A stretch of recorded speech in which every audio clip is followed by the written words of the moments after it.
Hello children, today I will explain to you chapter 6 of your English reader book. The chapter name is The Red Shoes. Children, it is a fairy tale written by Hans Christian Andersen. Before starting the chapter, I am giving you a brief introduction of the author of this fairy tale. Hans Christian Andersen was born on 2nd April 1805 in Denmark. He was a Danish author. He was a prolific writer of plays, travelage, novels, and poems. He is best remembered for his fairy tales. Okay, let's start the chapter.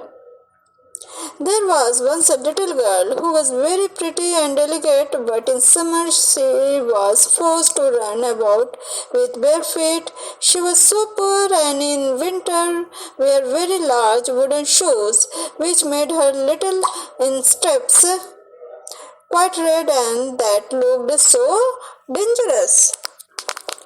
एक समय एक छोटे से नाजुक सी प्यारी सी लड़की रहती थी जो इतनी गरीब थी कि उसे समर में खाली पैर घूमना पड़ता था और विंटर में उसे लकड़ी के जूते पहनने पड़ते थे। इसके बावजूद कि उसके पैर पूरे लाल हो जाते थे, जो कि देखने में काफ़ी डेंजरस लगते थे। In the middle of the village lived an old dame shoemaker. She sat and sewed together as well as she could a little pair of shoes out of old red strips of cloth. They were very clumsy, but it was a kind thought. They were meant for the little girl. The little girl was called Karen. गांव के बीचों बीच एक मोची की पत्नी रहती थी। वो कुछ पुराने लाल कपड़ों के टुकड़े को मिला के एक जोड़ा जूता बनाई थी, जो दिखने में थोड़ा अजीब था, बट कैरन के पैरों में फिट आ रहा था। On the very day her mother was buried, Karen received the red shoes and wore them for the first time. They were certainly not intended for mourning, but she had no others, and with stockingless feet she followed the poor straw coffin in them. उसी दिन Karen के माँ का अंतिम संस्कार था और उसी दिन वो उस रेड कलर के शूज को पहली बार पहनी थी। हालांकि वो जानबूझकर नहीं पहनी थी, पर उसके पास और कोई चारा नहीं था उस रेड शूज को पहनने के अलावा। तो उन रेड शूज को पहन के वो अपने माँ के कॉफिन के पीछे पीछे चल दी। Suddenly a large old carriage drove up and a large old lady sat in it. She looked at the little girl, felt compassion for her, and then said to the clergyman, "Here, give me the little girl. I will adopt her." अचानक उधर से एक घोड़ा गाड़ी गया और उसमें एक बूढ़ी औरत बैठी थी। उसने कैरन को देखे तो उसके ऊपर मतलब कैरन के ऊपर उन्हें तरस आया और उसी समय पादरी को बोले कि मुझे ये छोटी सी लड़की दे दो, मैं इसका पालन करूंगी। And Karen believed all this happened on account of the red shoes, but the old lady thought they were horrible and they were burnt. But Karen herself was cleanly and nicely dressed. Karen ये believe कर रही थी कि ये सारी चीज़ें जो है वो रेड शूज़ के कारण हो रहा है, पर जब वो लेडी जो उसके जूते को देखे तो उन्हें ये जूते काफ़ी भयानक लगे और उससे जला दे और कैरन को क्लीन और सुंदर कपड़े से उसे सजाया गया। She must learn to read and sew, and people said she was a nice little thing, but the looking glass said, "Thou art more than nice, thou art beautiful." उसे पढ़ना और सिलना आना चाहिए। लोग उससे बोलते थे बहुत सुंदर है, पर जो ग्लास है वो बोलते थे कि तुम्हारा जो आर्ट है वो ज़्यादा सुंदर है, तुम्हारा आर्ट बहुत सुंदर है। Now Karen had new clothes and was to have new shoes also. The rich shoemaker in the city took the measure of her little foot. This took place at his house. In his room where stood large glass cases. In the midst of the shoes stood a pair of red ones. How beautiful they were! The shoemaker said also they had been made for the child of a count, but had not fitted. अब Karen के पास नए कपड़े आ गए थे, अब उसे नए जूते की जरूरत थी। तो एक अमीर शू मेकर था सिटी में जो उसके पैरों के मेजर लिए, और उसे कहाँ लिया गया मेजर? उनके घर में, जहाँ उनके रूम में, जहाँ के ग्लास केस था जिसमें जूते सजे हुए थे, और उन जूतों के बीच में एक रेड शूज का पेयर था। वो देखने में काफी सुंदर था। तो शू मेकर बोला कि ये जो है एक लड़की के लिए बनाया गया था, जो राजकुमारी है उनके लिए बनाया गया था, पर उनको ये फिट नहीं हुआ था। That must be patent leather, said the old lady. They shine so. तो ओल्ड लेडी बोली कि ये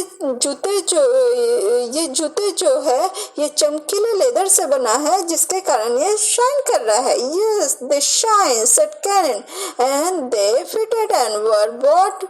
But the old lady knew nothing about their being red, else she would never have allowed Karen to have gone in red shoe to be confirmed.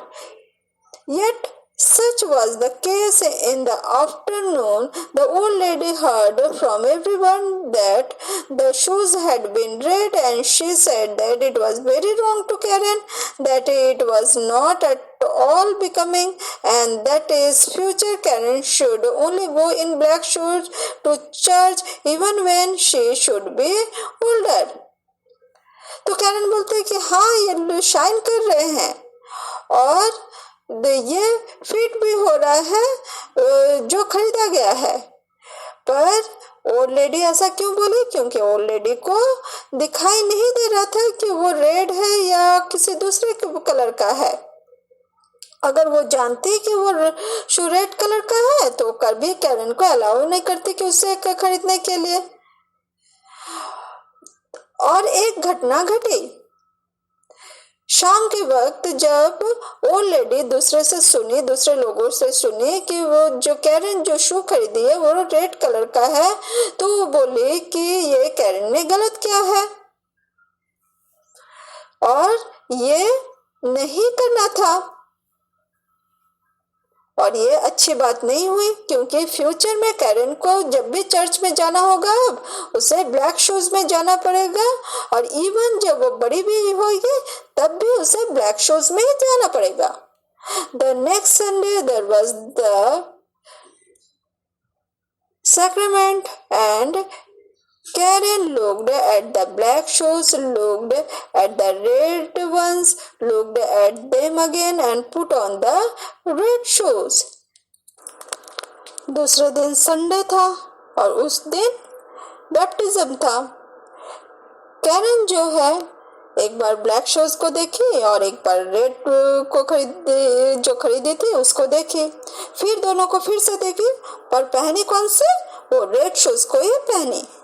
The sun shone gloriously. Karen and the old lady walked along the path through the corn. It was rather dusty there. At the church door stood an old soldier with a crutch and with a wonderfully long beard, which was more red than white, and he bowed to the ground and asked the old lady whether he might dust her shoes, and Karen stretched out her little foot. धूप काफी था Karen और old lady जो है वो corn यानी भुट्टे के खेत के बाजू बाजू से जा रहे थे, जो कि काफी डस्टी था, जहाँ धूल बहुत ज्यादा था। और जैसे ही चर्च के गेट पर पहुंचे तो उधर एक ओल्ड सोल्जर खड़ा था जिसके हाथ में छड़ी थी। क्रच मीन्स होता है छड़ी। और उसके जो बियर्ड थे वे काफी बड़े थे और सफेद से ज्यादा वो रेड ज्यादा थे। वो झुका और ओल्ड लेडी से पूछा कि क्या उनके शूज को पोंछते। तो वो कैरन जो है अपने जूते को आगे बढ़ा दिया। See what beautiful dancing shoes, said the soldier. Sit firm when you dance, and he put his hand out towards the sole. तो कैरन के जूते साफ करते समय वो सिपाही बोला कि कितने सुंदर डांसिंग शूज है, और उसको एडवाइस किए कि जब भी डांस करो तो संभल के करना वरना फिसल जाओगे। And the old lady gave the old soldier arms and went into the church with Karen. फिर ओल्ड लेडी ने उस सोल्जर को कुछ पैसे दिए और फिर चर्च के अंदर कैरन के साथ चली गई। And all the people in the church looked at Karen's red shoes and all the pictures, and as Karen knelt before the altar and raised the cup to her lips, she only thought of the red shoes, and they seemed to swim in it, and she forgot to sing her psalm, and she forgot to pray, Our Father in heaven. Church के अंदर जब वो आगे बढ़ रहे थे तो लोग कैरन के रेड शूज को देख रहे थे, और उन लोग को जब पीने के लिए शरबत दिया गया था तो वो भी कप को भी ऊपर उठाए, पर उनके दिमाग में क्या चल रहा था? कैरन के दिमाग में रेड शूज ही चल रहा था।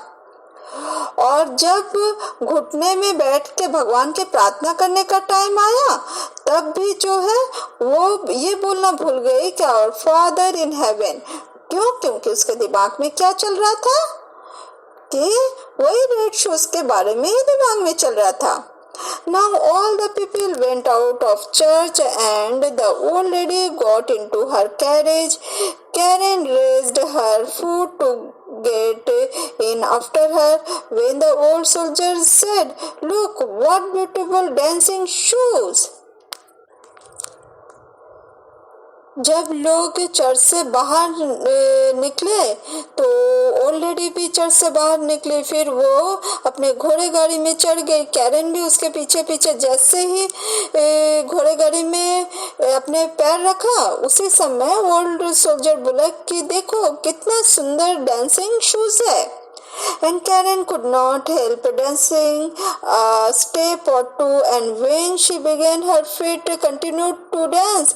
It was just as though the shoes had power over them. She danced around the church corner. She could not leave off. The coachman was obliged to run after and catch hold of her, and he lifted her in the carriage, but her feet continued to dance so that she trod on the old lady dreadfully.